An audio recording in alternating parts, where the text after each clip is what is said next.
Welcome back, travelers, and as you can see, I am alive. It's been about a month since I put out my last video. Lots of stuff just kind of popped up, but new video format idea that I've been getting, as well as the blue-green episode. Today we're talking about the Wallflower and the Philosopher.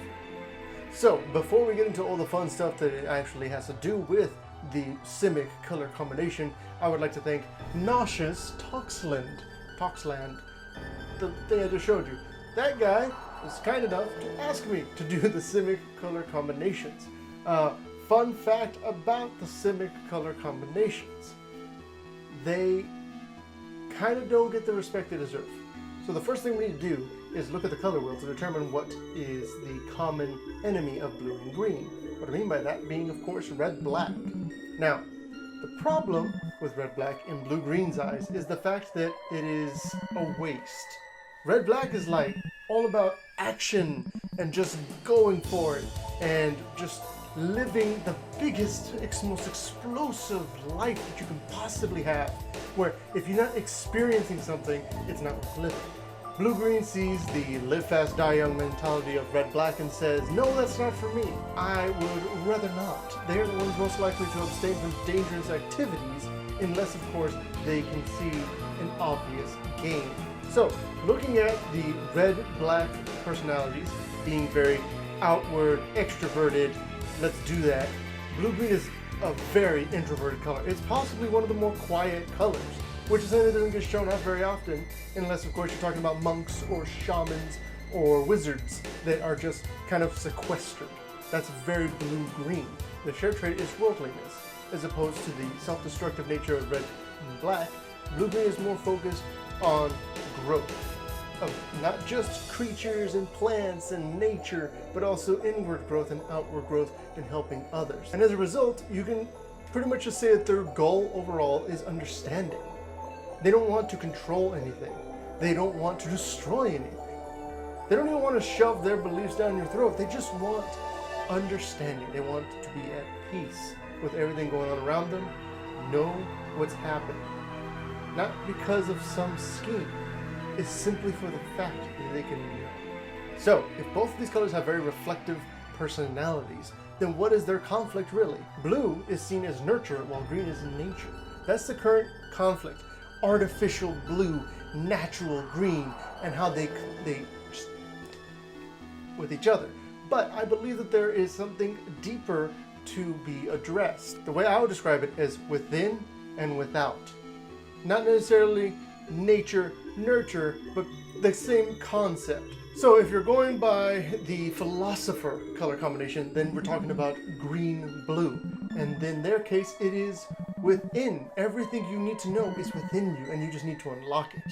It's all the answers that you're maybe searching for out there in other people or in following somebody's cause. All you have to do is sit down and listen. While in the case of blue-green, without, you have to go and seek these things. You have to go and experience these things and kind of just note like, okay, yeah, that's happening. That's happening. Okay, I can go now. That's why it's the Wallflower. Yeah, you're showing up at all these different events and gatherings and such, but you're not the person that's going to go out there and wind up getting impaled on a tuning fork. You're the person that watches all this stuff happen and goes, huh. And if you meet someone, maybe you're going to tell them about Pac-Man and how his name is Paku Paku, making the sound, and not the fact that he is shaped like Puck. So, blue and green can agree on a lot of stuff. They're very, very similar in that sense. If they have something, they can focus on it, and focus, honestly, is their greatest strength. They can focus on anything until they've got it cracked. They can just stare it down, think about it, and eventually they'll get the answers. It's meditation. Now, the problem that arises from this is the fact that they have too much focus. Blue-green is the kind of combination that will have just so much momentum that as they are doing something, they can't stop. And if they can't stop doing it, then things tend to go bad. This is where the whole growth ideology can really be seen. If an individual is focused on grafting a crab and a shark and an octopus all together to make one cool creature, they'll then look at that and say, you know what if I add a hydra to a jellyfish and then I put ooze throughout it? And then you have a monstrosity. Yeah, it may look cool, but that thing is going to tear apart an entire city.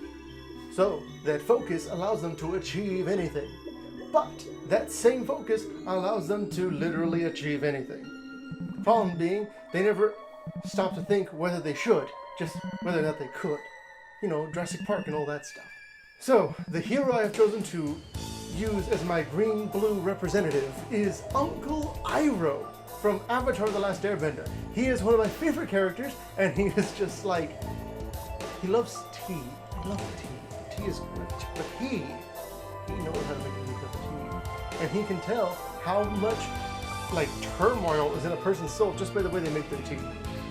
See, now that is a green blue individual right there. Uncle Iroh fills that role of a mentor, which is very common for green blue individuals.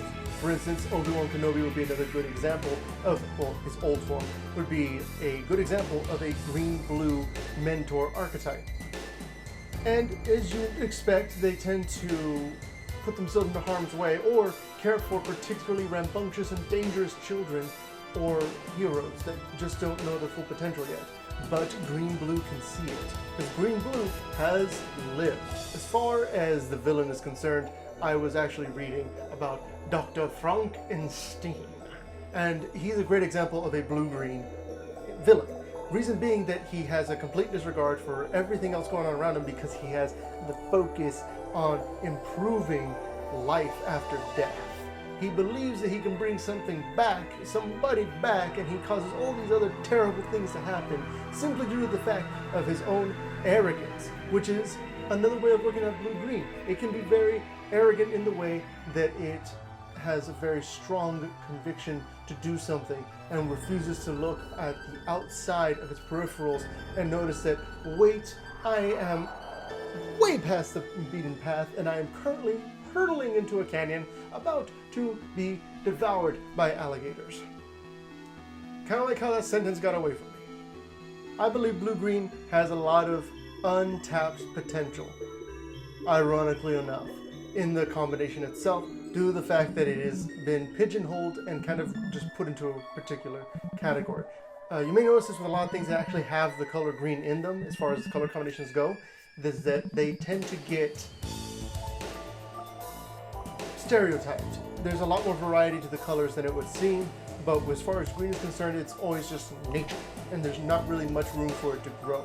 And I like the idea, ironically, not enough room for it to grow, but I like the idea of trying to expand on that and give new life to the color that is the color of life. I don't know if next month, February, if there's going to be an episode because of the work and stuff that I have going with my master's program right now, but I can guarantee that the next month, in March, I should have a video out for you guys. And maybe I'll make it a double feature, I'm not sure. Maybe it will be colorless, I still don't know. I'll have to see what you guys say in the comments, give me feedback, and I'll make sure to put extra work into it since it's going to be a 2-month gap.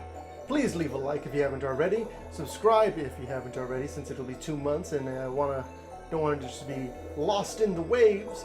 And share this with your friends. I'm sure that if you yourself are blue-green, you've grown at least 2 of them yourself, and I'm sure that there's plenty of friends that you have that might be a fan of merfolks, or maybe leviathans, or maybe something else bluish, greenish, or somewhere in betweenish.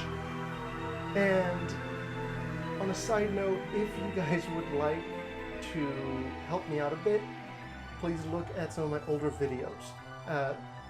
Admittedly, the original first few episodes of Breath of the Wild, not the best, but you can actually get to see us improve over time, me and my friend Joe. We would really appreciate it if you guys looked at our old gameplay videos too. Until then, thank you guys for watching, and I will see you guys in 2 months, hopefully sooner. Fantastic. Travel well.